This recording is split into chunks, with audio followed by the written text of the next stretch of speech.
Dois ineditismos marcaram as 500 milhas de Indianápolis de 1972. Mark Donohue conquistou sua única vitória na lendária corrida, que se tornou também a primeira das 3 vitórias obtidas por um carro da McLaren e também a primeira das 18 vitórias da equipe Penske no circuito. A lembrança da edição ocorrida há 51 anos em nosso vídeo de hoje. Quinta-feira, 18 de maio de 2023, e esta é mais uma Lembrança de Quinta.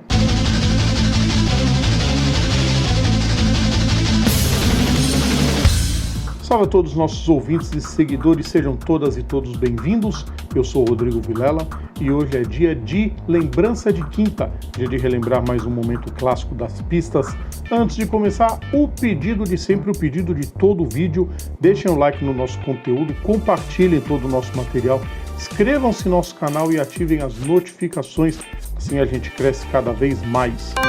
A temporada de 1972 da então USAC começou com a polêmica retirada da Marlboro como patrocinadora principal do campeonato, depois que a Parnell Jones assinou com a Viceroy, empresa rival.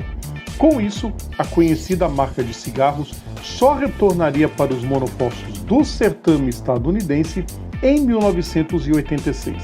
Criada em 1968, a Penske vinha de 2 vitórias em 71, ambas com Mark Donohue, em Pocono e Michigan.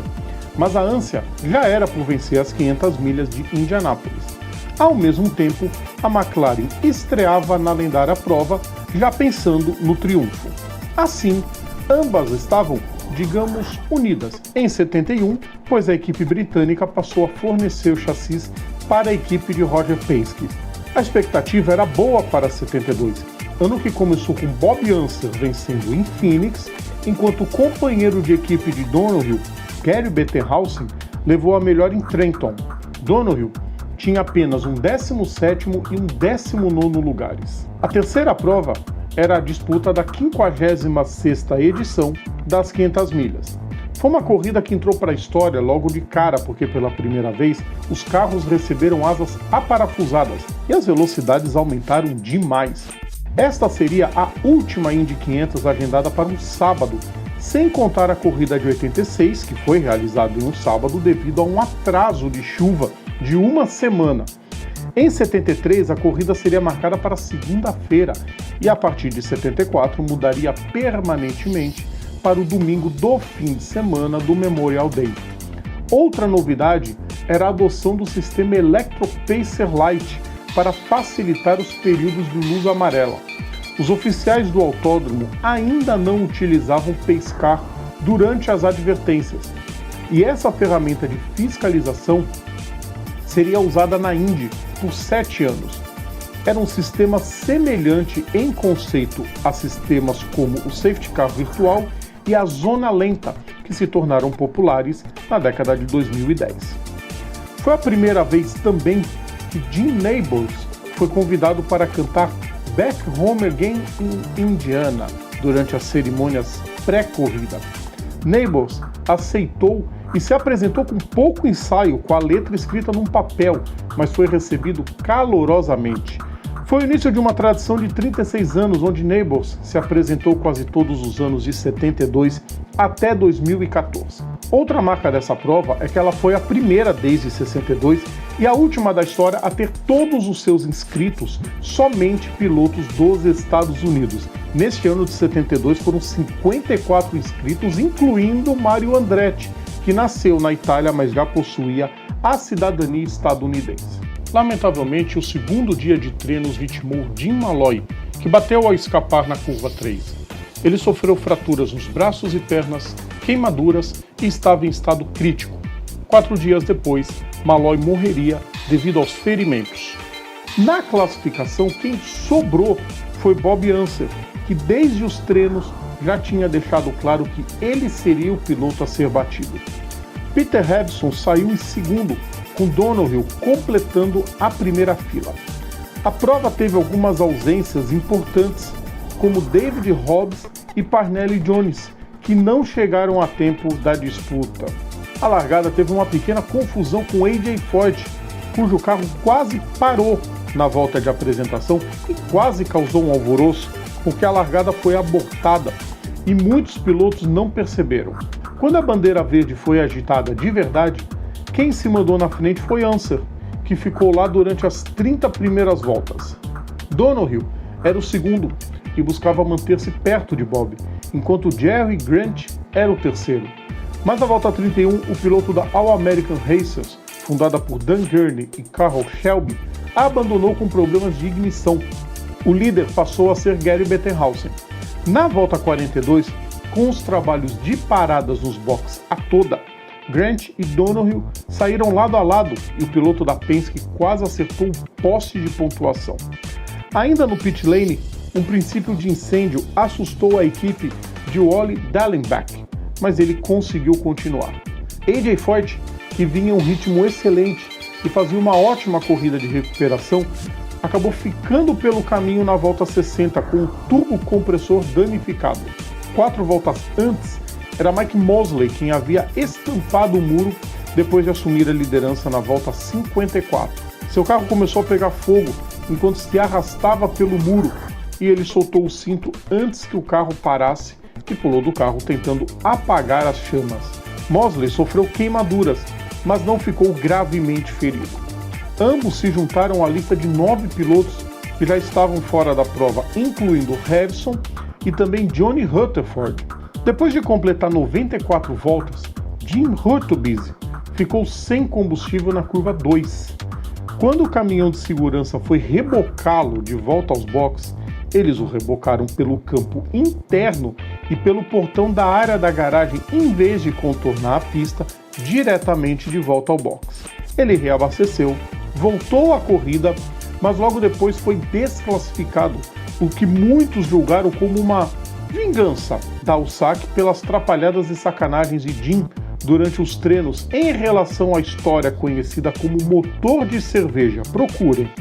Hurtubise ficou na pista até a volta 171, enquanto o dono da equipe, Dick Summers, buscava um recurso, mas sem sucesso. Na metade da prova, 13 carros já estavam fora da disputa e Gary seguia firme na frente. Com 80% da prova disputada, um incrível número de 18 carros já haviam abandonado. A essa altura começou a última rodada de paradas nos pits.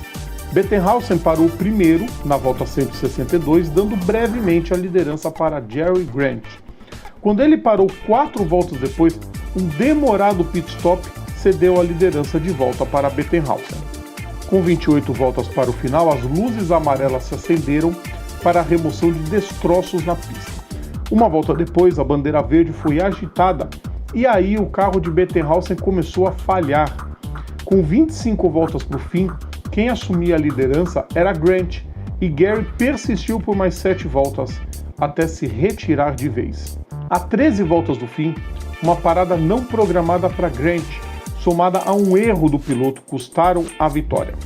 Grant passou de seu local de parada e acabou parando no bloco de seu companheiro de equipe, Bob Unser.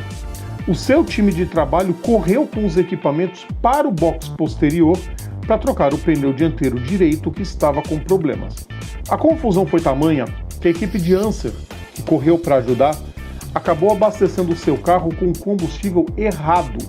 Grant voltou à prova uma volta atrás de Donohue e nem mesmo as luzes de advertência que se acenderam com a rodada de Mike Hiss foram suficientes para tirar a vitória dele, tendo liderado por apenas 13 voltas.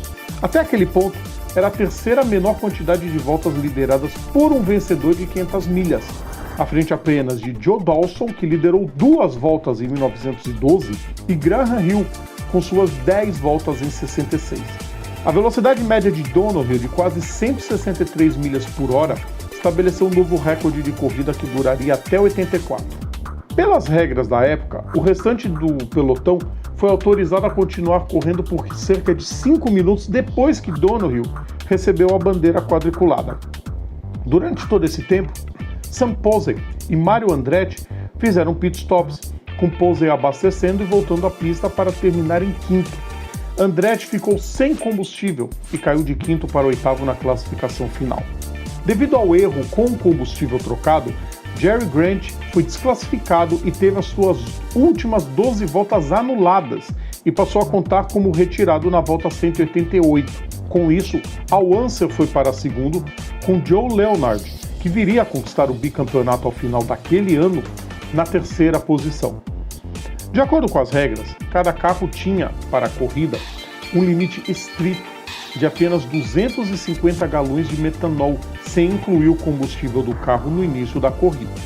A punição virou tema de debate, questionando se ele havia passado do seu bloco de propósito ou se havia sido um erro. Grant afirmou mais tarde em entrevistas que a infração não foi intencional, manteve sua inocência e reiterou que a penalidade era injusta. Foi a primeira vitória da Penske na prova, iniciando uma mais que gloriosa carreira na categoria, com 230 vitórias, sendo 18 nas 500 milhas, e 24 títulos, incluindo todas as eras, o SAC, Kart e IndyCar, e cuja potência se expandiu para mais 3 títulos na NASCAR, 4 no INSA, tanto na época de American Le Mans Series quanto da atual WeatherTech Sports Car, e mais 3 no Supercars australiano, em parceria com a Dick Johnson Racing. Também foi a primeira vitória do chassi McLaren na lendária prova, que precedeu outras 2 conquistas da equipe, com Johnny Rutherford em 74 e 76. A equipe, dona de 183 vitórias e 12 títulos de pilotos na Fórmula 1, esteve em 2017 para a disputa da prova em uma parceria com Andretti, e em 2020 se uniu a Schmidt Peterson, retornando ao grid da IndyCar em tempo integral. Donohue, que tinha o segundo lugar nas 24 horas de Le Mans em 67, não voltaria a vencer na USAC. No ano seguinte, venceu a etapa de Riverside pela NASCAR e foi campeão da Can-Am, com 6 vitórias consecutivas. Tendo disputado 16 corridas na Fórmula 1 com a Penske, obtendo um pódio em 71 no Canadá, morreria após um pneu estourado causar um acidente durante os treinos para o GP da Áustria. No impacto, um poste acertou parcialmente sua cabeça e, mesmo aparentando estar inteiro, no trajeto ao hospital reclamou de dores de cabeça. A queda do poste ocasionou uma hemorragia interna. Seu falecimento aconteceria alguns dias depois, com o nome escrito na história de Indianápolis, junto às outras 2 gigantes do esporte a motor. Eu lembrei de outra coisa bacana para lembrar para vocês. O Al Unser vinha de 2 vitórias em 70 e 71 e buscava se tornar o primeiro tricampeão legítimo da prova. Acabou ficando o segundo, em 72, mas na época tinha sido a melhor sequência de um piloto até então, até o Hélio Castro Neves igualar a sequência entre 2001 e 2003. E ele só superou essa importância pelo único detalhe que o brasileiro fez isso nas suas 3 primeiras participações em Indianápolis. Gostaram, pessoal? Gostaram dessa lembrança? O Mark Donohue foi um dos pilotos, eu creio que mais subestimados, um dos vários pilotos subestimados da história do esporte motor. Tinha um talento gigante e infelizmente não conseguiu grandíssimos resultados, mas escreveu o nome na história. A carinha dele está estampada lá no Borg Warner e, por tabela, claro, a primeira vitória da McLaren na corrida e a primeira vitória da Penske. Aí a Penske já tinha começado sua existência, começou a engrenar e hoje é a gigante que todo mundo conhece. Quinta-feira que vem tem mais, pessoal. Quinta-feira que vem tem mais uma lembrança aqui no nosso canal. Lembrando sempre todo o nosso conteúdo no YouTube, nas plataformas digitais, ou então assinando o nosso feed is.gd/programa Papo Veloz. Sigam também nossas redes sociais, PGM Papo Veloz, no Facebook, no Instagram, no Twitter e no TikTok. Pessoal, amanhã a gente está de volta com o nosso aquecimento. Grande abraço a todos. Tchau.